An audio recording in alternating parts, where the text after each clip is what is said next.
आजच्या तरुणाईला मोबाईल आणि आभासी जगापासून दूर ठेवण्यासाठी पारंपरिक खेळांचं प्रोत्साहन महत्त्वाचं आहे असं प्रतिपादन क्रीडा आणि युवक कल्याण मंत्री माणिकराव कोकाटे यांनी केलं।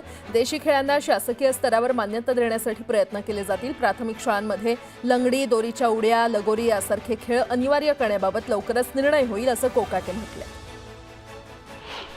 मुंबई वेधशाळेनं वर्तवलेल्या अंदाजानुसार नाशिक जिल्ह्यामध्ये पुढील 3 दिवस 1 ते 2 ठिकाणी येलो अलर्ट देण्यात आलाय। मेघगर्जनेसह विजांचा कडकडाट, हलका ते मध्यम पाऊस आणि सोसाट्याचा वारा वेगानं वाहण्याची शक्यता आहे। अनेक दिवसांच्या खंडानंतर मुंबई शहर आणि उपनगरात पावसानं हजेरी लावली आहे। पहाटेपासूनच मुंबईत संततधार पाऊस पडतोय। कोस्टल रोड प्रकल्पावरील लोकांना फिरण्यासाठीची मोकळी जागा, 4 पादचारी भुयारी मार्ग याचं लोकार्पण मुख्यमंत्री देवेंद्र फडणवीस यांच्या शुभ हस्ते आज होणार आहे। वांद्रे इथे मुंबई महानगर प्रदेश विकास प्राधिकरणाच्या नवीन प्रशासकीय इमारतीतून हा सोहळा ऑनलाईन होणार आहे। 15 ऑगस्टला देशभरातील प्रमुख रेल्वे स्थानकांवर देशभक्तीचा सुमधुर जयघोष होणार आहे। अशा प्रकारचा हा कर्णमधुर जयघोष विविध रेल्वे स्थानकांवर पहिल्यांदाच होणार असून आरपीएफचे जवान संगीत सादरीकरण करणार आहेत। मुंबई गोवा मार्गावरून दरवर्षी गणेशोत्सवासाठी कोकणात जाणाऱ्या लाखो गणेश भक्तांची गैरसोयीतून सुटका व्हावी यासाठी उपमुख्यमंत्री अजित पवार यांनी बैठक घेतली। या बैठकीमध्ये पवार यांनी तातडीनं ठोस उपाययोजना करण्याचे निर्देश दिले आणि यावेळी त्यांनी कोलाड ते माणगाव दरम्यानच्या सर्व बायपाससाठी 21 कोटी 90 लाख रुपयांची तरतूद करण्याचा निर्णय घेतलाय। पुणे आणि पिंपरी चिंचवड शहरामध्ये दहीहंडी उत्सव शनिवारी साजरा होणार आहे आणि त्यामुळे वाहतूक पोलिसांच्या सूचनेवरून शहराच्या मध्यवर्ती भागातून सुरू असलेल्या पीएमपी बसच्या मार्गात बदल करण्यात येणार आहे। पिंपरी चिंचवड महापालिकेच्या अर्थसंकल्पासाठी उद्यापासून नागरिकांना ऑनलाईन ऑफलाईन पद्धतीने कामं सुचवता येणार आहेत। रस्ते, सांडपाणी, आरोग्य, उद्यानं आणि क्रीडांगणं अशी कामं सुचवता येणार आहेत। या कामांसाठी त्यांच्या परिसरात वसूल होणाऱ्या मालमत्ता कराच्या 10% निधीची तरतूद करण्यात येणार आहे। वाहनांना उच्च सुरक्षा क्रमांक पाटी बसवण्यासाठी वारंवार मुदतवाढ देण्यात आल्यानंतरही केवळ 30% वाहनांची पाटी बदललेली आहे। 15 ऑगस्ट रोजी अखेरची मुदत संपत आली असताना 70% वाहनधारकांनी याकडे सपशेल दुर्लक्ष केल्याचं स्पष्ट झालंय।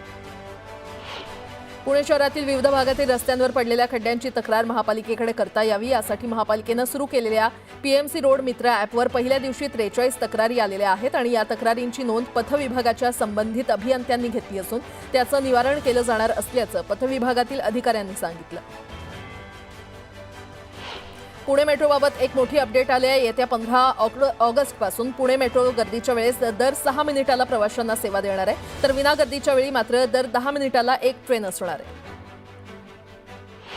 पुण्यामध्ये गणेशोत्सवाच्या 1 महिना आधी ढोल ताशा पथकातील तरुणाईच्या सरावाला दणक्यात सुरुवात झाली आहे। तरुणांचा उत्साह या सरावामध्ये पाहायला मिळत असून पथकातील तरुणाई नव्या ऊर्जेनं वादन करते।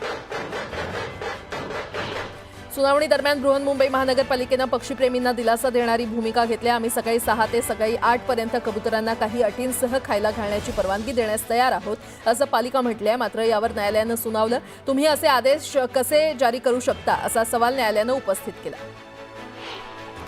नवी मुंबई महापालिका परिवहन उपक्रमांतर्गत महिला प्रवाशांसाठी मंत्रालय वर्ल्ड ट्रेड सेंटर मार्गे अटल सेतू मार्गावरून महिलांकरता विशेष वातानुकूलित बस सेवा सुरू करण्यात आलेली आहे।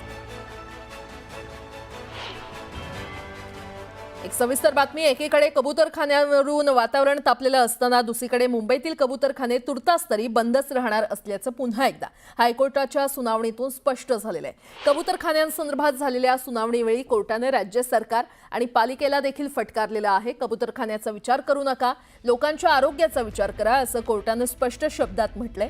नागरिकांचं सार्वजनिक आरोग्य आणि प्राणी रक्षण विचारात घेऊन बीएमसीनं कार्यवाही करावी असं कोर्टानं म्हटलं असून या संदर्भात समिती गठीत करून अहवाल सादर करण्याचे आदेश कोर्टानं दिले। न्यायालयाच्या दृष्टीने माणसाचं आयुष्य हे सर्वात महत्त्वाचं आहे। घटनेच्या 21व्या कलमाअंतर्गत हा मूलभूत अधिकार प्रत्येक माणसाला, नुसतं नागरिकाला नाही तर हिंदुस्थानातल्या प्रत्येक माणसाला अधिकार दिलेला आहे। त्या अधिकाराचा विचार करता न्यायालयाचं मत असं पडलं की ह्यांनी जर एवढे गंभीर परिणाम तब्येतीवर होत असतील, माणसाच्या तब्येतीवर, शरीरावर होत असतील, तर ह्याचा काहीतरी गंभीरपणे विचार करायला पाहिजे। बातमीपत्रामध्ये आता पाहणार आहोत सकाळच्या महत्त्वाच्या 100 बातम्या अतिशय वेगवान स्वरूपात। सुरुवात करूयात। लोकसभेचे विरोधी पक्षनेते राहुल गांधी यांनी त्यांच्या वकिलावर नाराजी व्यक्त केलेली आहे. राहुल गांधींच्या जीवाला धोका असल्याचा दावा पुणे जिल्हा सत्र न्यायालयामध्ये केला होता. वकिलांनी कोर्टात केलेला हा दावा कोणतीही परवानगी न घेता केलाय आणि त्यामुळे त्यांच्या विधानाशी सहमत नसल्याचं निवेदन राहुल गांधी यांनी जारी केलंय. तसंच कोर्टात वकिलांनी केलेलं लेखी विधान मागे घेणार असल्याचंही त्यांनी निवेदनात म्हटलंय. आमच्या मेहनतीमुळेच सुनील तटकरे हे एकमेव राष्ट्रवादीचे खासदार झाले ते विसरले असतील, मात्र आता त्यांची उलटी गिनती सुरू झाली आहे अशा शब्दात मंत्री भरत गोगावले यांनी सुनील तटकरे यांच्यावर शाब्दिक हल्ला चढवला. दरम्यान कोण काय बोलतं त्याच्यावर प्रतिक्रिया देण्याइतका मी छोटा नाही असं म्हणत खासदार सुनील तटकरे यांनी प्रत्युत्तर दिलं. राष्ट्रवादी काँग्रेसनं नवाब मलिक यांच्यावर मोठी जबाबदारी दिल्यानं महायुतीमध्ये नव्या वादाची ठिणगी पडण्याची शक्यता आहे. आगामी मुंबई महापालिका निवडणुकीच्या पार्श्वभूमीवर अजित पवार आणि प्रदेशाध्यक्ष सुनील तटकरेंनी मलिकांना मुंबई निवडणूक व्यवस्थापन समितीचं अध्यक्षपद दिलंय. गेल्या काही दिवसांपासून ठाकरेंच्या शिवसेनेचे गुहागरचे आमदार भास्कर जाधव आणि गुहागरमधील ब्राह्मण सहाय्यता संघात वाद पेटला होता. त्यात आता भास्कर जाधव यांनी एक स्टेटस शेअर केल्यानं वाद आणखी चिघळण्याची शक्यता आहे. त्यांनी एका सिनेमातील दृश्य स्टेटसवर ठेवत ब्राह्मण समाजाला डिवचण्याचा प्रयत्न केला. अमरावतीतील शिवसेनेच्या पश्चिम विदर्भ विभागीय मेळाव्यामध्ये आमदार संजय गायकवाड गैरहजर राहिल्यानं राजकीय वर्तुळात चर्चा रंगू लागलेली आहे. गेल्या काही दिवसांपासून संजय गायकवाड नाराज असल्याच्या चर्चा आहेत. दरम्यान या चर्चांना आता बळ मिळालंय. मराठा आरक्षणासाठी मंत्रिमंडळ उपसमिती नेमावी अशी मागणी अखिल भारतीय मराठा महासेवा संघानं राज्य सरकारकडे केली आहे. राज्यातील प्रत्येक आमदाराला मराठा महासेवा संघाकडून याबाबत निवेदन देण्यात आलंय. वसई विरार महानगरपालिकेचे माजी आयुक्त अनिल कुमार पवार यांना ईडीनं अटक केली आहे. मनी लॉन्ड्रिंग प्रकरणात ही ईडीची मोठी कारवाई आहे. अनिल कुमार पवार यांच्यासह ईडीनं महापालिकेचं निलंबित नगररचना उपसंचालक वाय.एस. रेड्डीला देखील अटक केली आहे.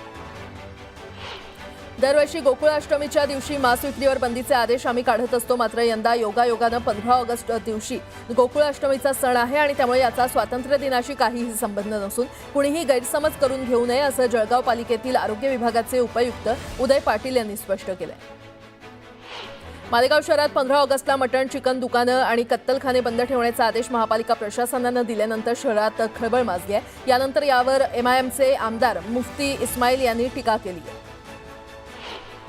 आरती साठे यांची मुंबई उच्च न्यायालयाच्या अतिरिक्त न्यायाधीश पदावर नियुक्ती करण्यात आलेली आहे. आरती साठे यांच्या नियुक्तीवर काँग्रेस आणि राष्ट्रवादी शरदचंद्र पवार पक्षांच्या नेत्यांनी आक्षेप घेतला होता, मात्र यानंतरही या पदावर आरती साठे यांची निवड झाली. पुढची बातमी पाहूयात. रायगडच्या राजकारणात शिवसेना आमदार भरत गोगावले आणि सुनील तटकरेंमध्ये वाद उफाळून आलेला आहे. रायगडच्या पालकमंत्री पदावरून या दोन्ही नेत्यांमध्ये गेल्या काही दिवसांपासून धुसफूस सुरू आहे आणि अशातच आमच्या मेहनतीमुळेच सुनील तटकरे हे एकमेव राष्ट्रवादीचे खासदार झाले ते विसरले असतील, मात्र आता त्यांची उलटी गिनती सुरू झाली आहे अशा शब्दात राज्याचे रोजगार हमी योजना मंत्री भरत गोगावले यांनी सुनील तटकरे यांच्यावर शाब्दिक हल्ला चढवला. माणगाव इथे आयोजित शिवसेनेच्या मेळाव्यात ते बोलत होते. शिवसेना भाजपच्या 4 आमदारांनी जर मदत केली नसती तर आम्ही थोडी जरी मान वाकडी केली असती तरी त्यांचा जय महाराष्ट्र झाला असता असंही भरत गोगावले म्हटलेत. दरम्यान कोण काय बोलतं त्याच्यावर प्रतिक्रिया देण्याइतका मी छोटा नाही असं म्हणत खासदार सुनील तटकरे यांनी पलटवार केलाय. एकूणच रायगडमध्ये महायुतीत धुसफूस पाहायला मिळते. या महाराष्ट्रामध्ये एक पण सीट आणता आली नव्हती. ती सीट आम्ही इथं आणून दिली या रायगडवाले नाही. हे कदाचित ते विसरले असतील. आता त्याने उलटी गिनती करायला सुरुवात करायची आहे.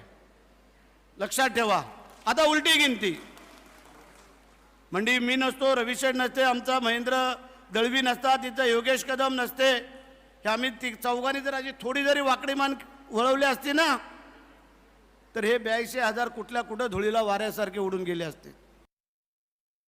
कोण काय बोलतं त्याच्यावरती प्रतिक्रिया देण्याइतपत मी काय छोटा नाही आहे. दोन एक असं आहे की प्रदेश राष्ट्रवादी काँग्रेस पक्षाचा अध्यक्ष आहे. मला माझ्याबद्दल कोण काय बोललं हे मी ऐकलेलं नाही. एक ऐकल्याच्यानंतर त्याची प्रतिक्रिया ते काय द्यायची असेल ती त्या ठिकाणी दिली जाईल. मी माझ्या पक्षाचा राज्याचा अध्यक्ष आहे. मी 5 वेळेला विधानसभेवरती जिल्हा परिषद अध्यक्ष म्हणून आज 2 वेळेला लोकसभेवरती निवडून आलेला आहे. एकदा महायुतीमधून एकदा महाविकास आघाडीकडून. त्याच्यामुळे पक्ष आणि पक्षाचं संघटन मजबूत करणं या पद्धतीने मी महाराष्ट्रामध्ये काम करतो आहे आणि माझी भूमिका महाराष्ट्राने पाहिलेली आहे.